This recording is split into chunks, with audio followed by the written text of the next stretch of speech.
ৰাইজৰ দলত এইবাৰ ৰাইজ কাৰ দলত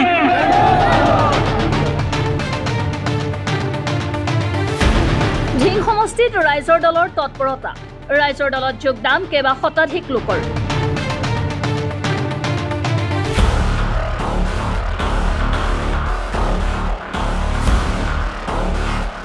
কংগ্ৰেছৰ লগতে 18টা ৰাজনৈতিক দলৰ লগত মিত্ৰতাৰে লোকসভাৰ নিৰ্বাচনত আশা কৰা ধৰণে সফলতা অৰ্জন কৰাৰ পিছত এইবাৰ ৰাইজৰ দলৰ লক্ষ্য হৈ পৰিছে পঞ্চায়ত নিৰ্বাচন ৰাইজৰ দলৰ মুৰব্বী অখিল গগৈৰ নেতৃত্বত ৰাজ্যত এতিয়া চলিছে বিপুল যোগদান কাৰ্যসূচী পিছপৰি ৰোৱা নাই ঢিং সমষ্টিৰ যুৱ নেতা মাহবুব মুক্তাৰো যুৱ নেতাগৰাকীৰ কাম কাজ আৰু ৰাইজৰ প্ৰতি থকা দায়বদ্ধতাৰ প্ৰতি লক্ষ্য কৰি বিভিন্ন দলৰ কৰ্মীৰ সোঁত বৈছে ৰাইজৰ দললৈ ঢিং সমষ্টিৰ অন্তৰ্গত প্ৰতিখন পঞ্চায়তৰ পৰা অব্যাহত আছে এই যোগদান কাৰ্যসূচী শুকুৰবাৰে ঢিং সমষ্টিৰ অন্তৰ্গত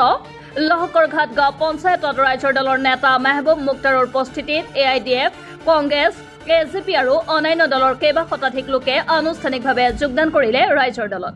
2024 তাৰিখ আজি আমাৰ মৈৰাদাস গাঁও পঞ্চায়তৰ ৰাইজৰ দলৰ মণ্ডল সমিতিখন পূৰ্ণ পৰ্যায়ে 46 জন সদস্যৰে গঠিত হয় আৰু আজি এই মণ্ডল সমিতিখনৰ সভাত সভাপতিত্ব কৰে আমাৰ এই মৈৰাদাস গাঁৱৰে বয়োজ্যেষ্ঠ এজন ৰাইজৰ দলৰ কৰ্মী ডক্টৰ নুৰুজ্জামান সাহেব আৰু আমাৰ এই মণ্ডল সমিতি মই সভাপতি হিচাপে আজিৰ সভায় সৰ্বসন্মতিক্ৰমে প্ৰস্তাৱ ও সমৰ্থন গ্ৰহণ কৰে লগতে আমাৰ সম্পাদক হিচাপে মণ্ডলৰ সম্পাদক হিচাপে সাইফুল ইছলাম সাহেবক সৰ্বসন্মতিক্ৰমে প্ৰস্তাৱ গ্ৰহণ কৰে আৰু অতি ওচৰাস্বৰূপে সুন্দৰকৈ নিগাজিকৈ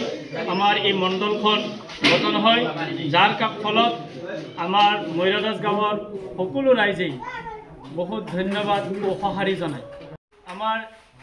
এটাই উদ্দেশ্য এটাই লক্ষ্য যে আমাৰ ৰাইজৰ দলত